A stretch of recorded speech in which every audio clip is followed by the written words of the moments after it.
Naging kabit po ako. Dati, 1 year na rin po ang lumipas. Totoo bang pwede ba rin akong makasuha ng concubinage? That's the question of Olis. Etong sagot ni Attorney Vincent Paul Talaw. Olis, pakinggan niyo po. Go ahead, Attorney Vincent Paul. Yes, Miss Annie, yun pong pagkakasalang pagkakabit, o yung merong termino dyan yung batas, yung concubine.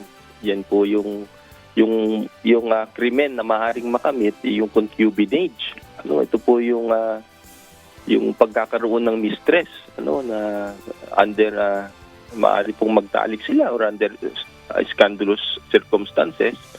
Ang tawag po dyan ay yung concubinage. Yan po yung maaaring ireklamo sa inyo nung asawa po nung lalaki.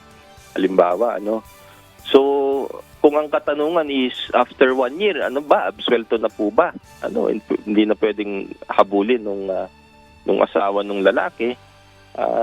Pwede pa po, Miss Annie, kasi yung pong parusa sa crime of concubinage is prison correctional, or yung pagkakakulong na 6 months hanggang 4 years and 1 day po yan para sa lalaki. At yung sa babae naman, may tinatawag dyan na termino yung destillero. Ito po yung parusa or yung banishment na pinagbabawalan yung babae na makalapit doon sa tahanan ng mag-asawa. Ang prescription po para sa ganyang parusa ay umaabot hanggang 5 years. Ibig sabihin, hanggang 5 years pwede po kayong mareklamo. Kung magrereklamo po yung babae ng pagkakasalang concubinage sa inyo. Naku, kita mo na yan ha. O, pwede, sabi ni Attorney